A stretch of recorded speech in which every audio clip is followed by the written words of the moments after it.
fellow alumni of the MIT School of Government.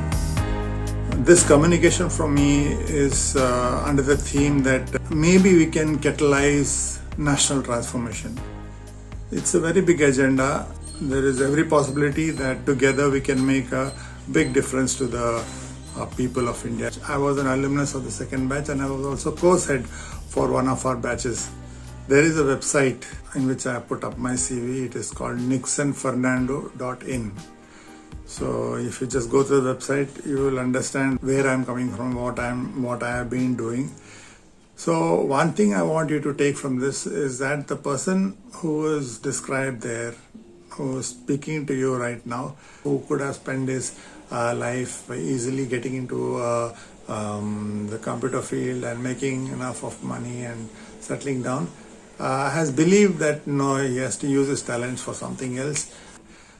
There was this thing that has been on my mind, which has been troubling me for a very long time, and somewhere or the other I've been focused on this particular issue, which I shall presently tell you about. But I have one particular request: please don't write this off saying that this fellow is trying to sell his book. There's nothing way beyond that. I have been addressing myself to this problem: is why is India not shining to the maximum of its potential? Is there any potential in the first case? If it is there, why is it not shining? Caste problems, then rural-urban divide, language divide. So I've been working on all these, and more or less I've come to a kind of conclusion. See, initially it was, what is the problem? Then next was, why this problem? And then afterwards, what are the solutions? So I've been listening to a lot of people, and I've hardly expressed myself. You will check with my batchmates that I have spoken my mind on things as such, but I've never presented it as a solution for the nation to anybody. And now I'm opening up and saying that, okay, since everything is in place, I think I have the answers. So I want you to look at it as, okay, this guy is presenting his answers. He started from 1993 and he has been updating this. By 2000, I had 4 books in my hand. One, I got it published. Then, from Bharatiya Vidya Bhavan, and it was about what is this science and spirituality, what is this real meaning of leadership, what is the real meaning of education according to Indian thought process. So all these basic things that are in conflict with the Western thought process. And that book was basically a thinking type of book, and asking yourself questions. Why are we ignoring this great amount of wisdom that is coming from India? Is there any sense in it? There were 3 books left. So 3 books, I took my time to actually get those things done and published. So when I was at the National Defence Academy, that's when I finalized these books. Then when I went to the MIT School of Government after that, that gives such a huge dimension or understanding on how governments work. And so with that, I revised those 3 books. Then again, eventually I went on to do my MBA while I was with Mr. T.N. Seshan. And after I finished my MBA, I went for another revision. And finally, when I was with Mr. Seshan in his last few days, that is when I really finalized this book. And it was released by Seshan sir himself. The first copies came to us when I was at his residence. So this is the book, Rising to Second Freedom. In fact, there's 3 books in one. So the first book is about what is this thought about ancient India.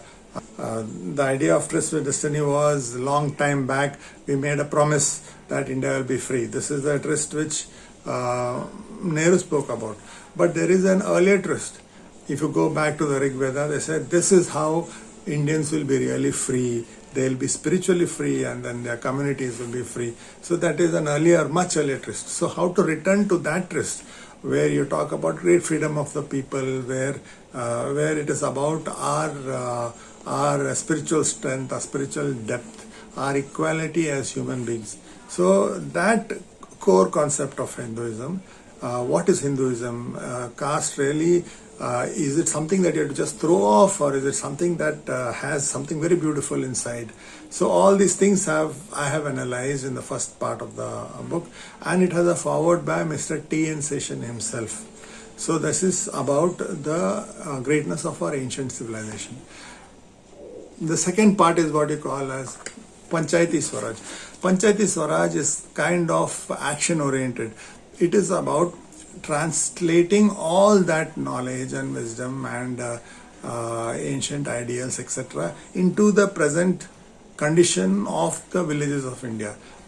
The villages of India, are they tapping their highest potentials? How can the villages of India really be revitalized in the sense that our ancient people thought? The best of our rulers, how did they treat the villages, and how villages were independent at that time? The villages were self-governing at that time. They were called as village republics. It has a foreword by Dr. Lalita Ramamurthy. Dr. Lalita Ramamurthy is the chairperson of the Gandhi Peace Foundation in Chennai, and she is also a retired professor of English from one of the universities in Chennai.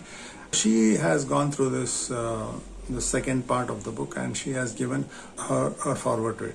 The last part of the book, Vision for Modern India, has got a foreword from none other than Professor Bala Balachandran.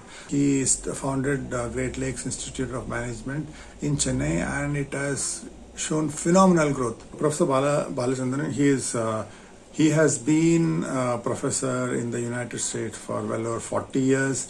There is a chair to his name in one of the universities there. So he is an outstanding person, and he has given the foreword for this part of the book on what modern India can be, taking all those inputs of its heritage.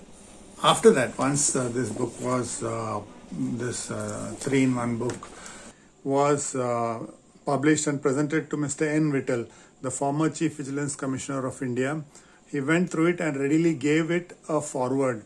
So you have a foreword for the entire compilation, and it is available on the net, and it will be added into the book in the second edition. Mr. N. Vittal is the former Chief Vigilance Commissioner of India. He had done outstanding work. When Mr. Seshan was doing work in the Election Commission, he was doing work in the Vigilance Commission. He is a luminary, and he happens to be a Padma Bhushan. Dr. Bala Balachandran is a Padma Shri. So this book is loaded in the sense that so many distinguished people have actually backed this. So that is about the credibility of this book. I was on both sides of the fence as a student, also as a co-head. Co-head is something, the role I was playing was of a principal, vice principal in that area, and so I've seen both sides of the fence, and I have extensively interacted with Mr. T.N. Seshan on whether this syllabus is correct, whether we can improve this, keep this same, or what is the purpose of having this syllabus. Why is it government and not only politics? So all these things, these interactions I've had with Mr. Seshan. So you can rest assured that this book is actually an extension of your syllabus. I'm saying that it's extension of your syllabus because I know what is the content of the book, and it deals actually with how do we manage affairs in this country, how do we manage affairs in this world, how do you put all these pieces together to work towards progress and development. So if you intend to play a role in public life, and if you go down to have power somewhere down the line, the understanding of the concepts that are there in this one will give you an idea of how to head, in which direction you can head. So it is definitely an extension of your syllabus, and what I am asking of you is give me 2 weeks of your time to go through the syllabus. Just read through, just understand what are these ideas, what is he saying about, what is his understanding, or what has he culled out about a reservation, about caste problem, whether it is a problem, it is not a problem, whether it is good, whether it is bad. What is Hinduism? Is it a religion? Is it a religion, or is it a way of life?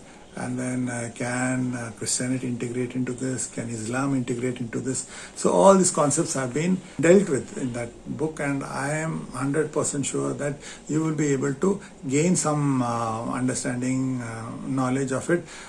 Worst come worst, you can read it and then you can argue with me, or you can participate in the debate constructively, taking it step level. It's all like all knowledge. You get that knowledge, you read it, and then afterwards you have your own understanding developed out of your own experiences, and that makes you unique. So I would like you, Zubair is my classmate. At one point he said, "You take a piece of your brain and give me." Then I'm telling, okay, Zubair, this is the piece of the brain. Please go through it, and you'll see you can make a you'll see that it can make a difference. Now, the purpose of my communication this time is for us to focus on that middle part of the book, which is called as Panchayati Swaraj. It is an operational part of the book in the sense that there are practical things that can come out of this book, and it can make a difference down there at the grassroots level.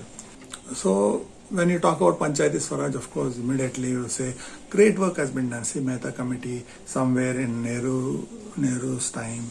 And then you have 73rd and 74th amendments that came in the early 90s. And then a lot of work has been done. But still, I can tell you with a lot of confidence that except for a few places in the nation, more or less the villages have not got into the spirit of this Panchayati Swaraj. See, India has been described as a land of 1,000 revolutions. So what are these revolutions? These revolutions are village revolutions. Anna Hazare had a revolution in his area. Baba Amte had a revolution in his area. So the question is, if you just go 20 kilometers away from Ralegaon Siddhi, which happens to be Anna Hazare's village, you find that there is squalor, and it's the same old dung heap, Gandhian dung heap. The same problems are there in that village, but in Ralegaon Siddhi it is fine. So these revolutions have happened in spots across the country.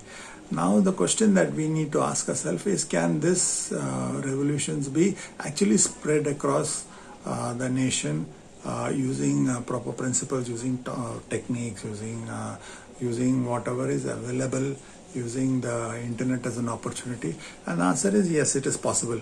And that is the content of what I'm trying to communicate today. And I hope you will be excited at the end of it as much as I am. This operational part, as I'm telling Panchayati Swaraj, you don't have to refer to the book at all. So you just have to refer to some videos and a website. I'll send you what is the toolkit, and I'd like you to go through it. Say I'm asking you 2 weeks. If you listen to the audio tapes, it comes to around 2 hours from that channel. So you just go through those videos one by one, and you'll get a flavor of what it is supposed to be.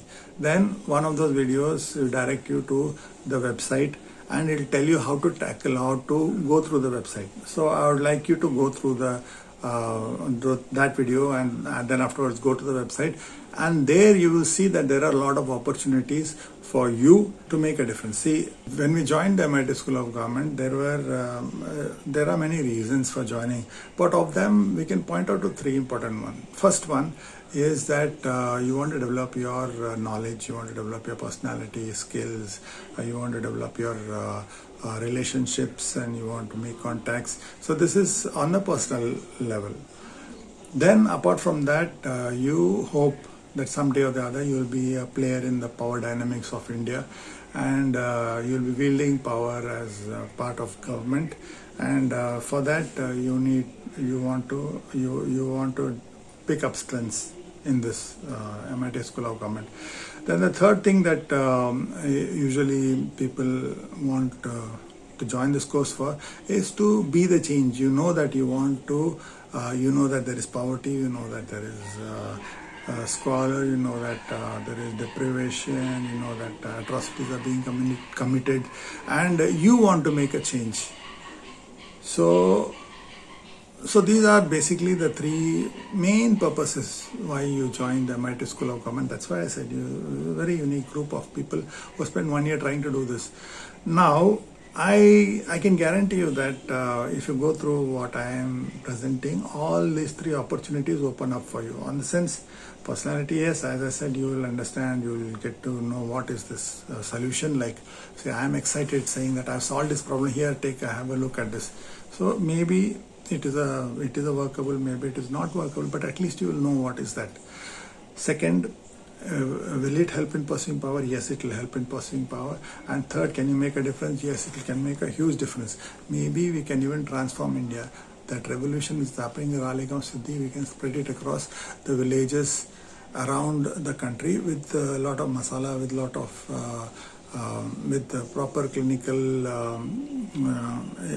dimensionalism, in the sense that getting them to get that, getting the nation to get that spirit, it is possible, we can do it.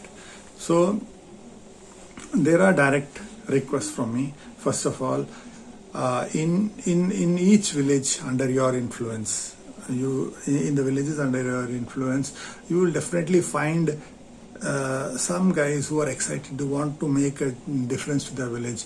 See, you see the energy that is there in a village. You say, okay, in 1 year we'll be having a competition, a kabaddi competition, or we'll have a football competition, and the winner is going to get this particular trophy, and the participating villages will be so and so. So once you say something like that, then there will be a set of people who will want to make a difference, who get together and let us make this team, and we'll practice now itself. And you can imagine the kind of energy that goes into it if they make up their mind. So that energy is always there. It is latent, it is potential, it is existing in the villages, and how to tap it is our issue. And so you will find there will be some 1 or 2 people who are excited, who feel that they want to make a change and they want to make their village different. So you approach them and just introduce them to the Panchayat Swaraj website.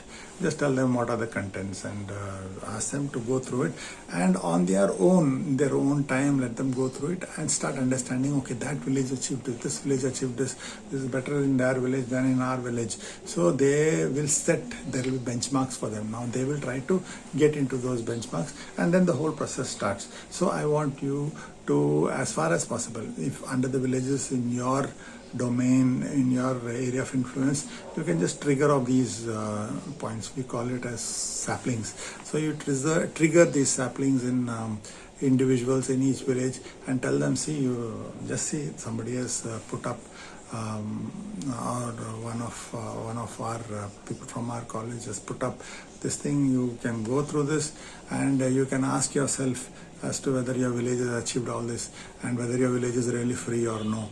So these are the things that you can do. So please trigger this in villages.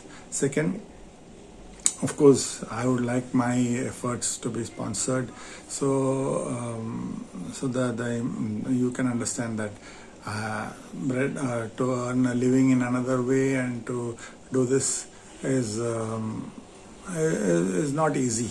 So see if you can appeal for sponsorships, or you can sponsor, or whatever, or you can guide me to sponsors. Please reach out and let me know how I can free myself to do this work dedicatedly. And a very important thing, a last request from my side is, I want you to focus on something called as Swagrami. See, looking back at our freedom struggle, Swadeshi, we had a Swadeshi. It was a movement. The people of India were involved in it in a big way, and there was a goal. There was a goal, of course, to throw out the British, but there was a positive side to it. Of course, throwing out the British is also positive, but it is a anti kind of thing. But the real constructive part of it was to give bread and butter to our local artisans, to our local produce. So the same idea needs to be done now. So you can see that the buzz that can happen across the country if, using the platform of the MIT School of Government alumni, using this platform, if we can bring all the Gandhians together and make the Gandhians appeal for Swagrami, So this is one thing I would, as you go through it, I would like you to explore. Maybe political parties can also participate. That is okay. Social workers, Gandhians. So all of them get together and say and make an appeal to the people of India. Please do Swagrami, and if Swagrami is there, then our villages can be empowered. So that is a possible revolution which we can, as a group of students who have dedicated their lives or dedicated 1 year of their life to understanding government, as experts in this field, we can do it. Apart from this, I shall give you some suggestions which will come in the toolkit. See, you have your talents, you have these ideas, you can put them together and then something else can flower off, and I am open to what is going to come out of it. I have no idea. So maybe we will have people being the change. I don't know.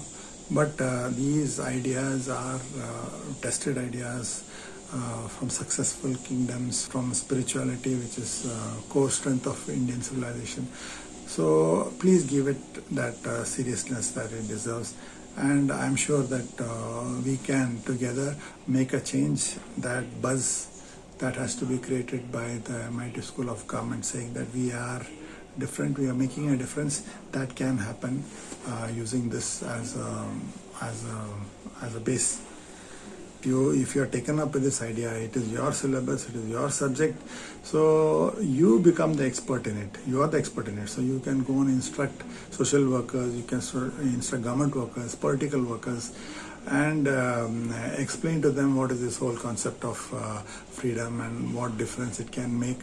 And if Team India gets to work somewhere in the direction which I am pointing, it need not be exactly like that.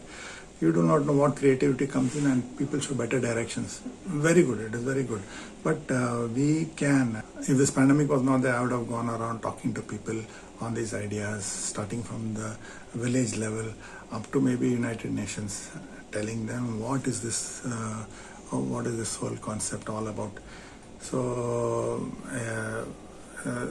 are the villages of Africa free? Are the villages of Europe free? So these questions can be asked across the globe. So I would have traveled around trying to talk to people.